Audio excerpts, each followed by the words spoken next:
ராஜ்யமும் வல்லமையும் மகிமையும் என்றென்றைக்கும் உம்முடையவைகளே. ராஜ்யம் அவருடையதாக இருப்பதால் தான் உம்முடைய ராஜ்யம் வருவதாக, உம்முடைய சித்தம் செயல்படுவதாக என்று ஜெபிக்கிறோம். ராஜ்யமானாலும் வல்லமையானாலும் மகிமையானாலும் கனமானாலும் சோத்திரமானாலும் புகழ்ச்சியானாலும் சர்வமானாலும் அவருடையதுதான். அவருடையது நம்முடைய இருதயத்தில் முதலாவது தோன்றணும்.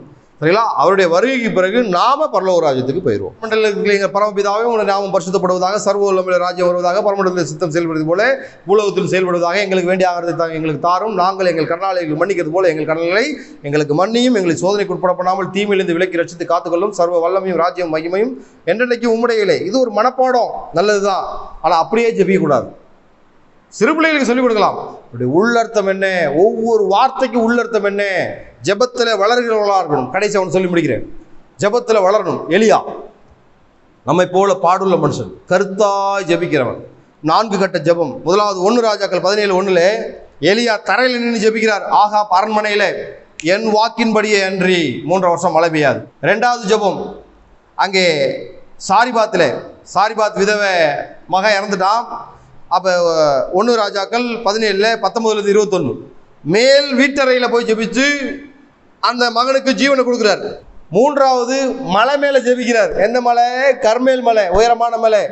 அங்கிருந்து 1 ராஜாக்கள் 18:38 கர்மேல் மலையில் அக்கினி இறக்குறார். முதலாவது ஆகாப் அரண்மனையில் தரை, சாரிபாத்தில் மேல் வீடு மாடி, 3வது கர்மேலில் மலையில் இருந்து ஜெபிக்கிறார். அக்கினி இறங்குது. 4வது 1 ராஜாக்கள் 18:42 மலைக்கு மேலே உள்ள சிகரம், மலையிலிருந்து அக்கினி இறக்குறாரு. சிகரத்துக்கு ஏறி போய் மலையை பூமிக்கு இறக்குறார். 1 ராஜாக்கள் 18:42. அப்போ இது ஒரு ஞாபகமாக எடுத்துக்கலாம். அப்போ இவர் கொஞ்சம் உயர்ந்துக்கிட்டே போகிறாரு ஜெபத்தில், ஞாபகத்துக்காக சொல்லலாம். தரை, மாடி, மலை சிகரம். தேவபோல நம் ஜெபத்திலே வளர்கிறவர்களாக நாம் இருக்க வேண்டும். அப்போ பரமண்டல ஜெபம் என்பது என்ன அப்படின்னா, இது ஒரு மனப்பாடமாக ஒப்புவிக்கிற ஜெபம் கிடையாது. அப்போஸ்தலர்கள் கூட இந்த பரமண்டல ஜெபத்தை அப்படியே செய்தாக ஒரு இடத்துல கூட பதிவு செய்யலை. நிருபங்களிலாவது இது பதிவு செய்யலை.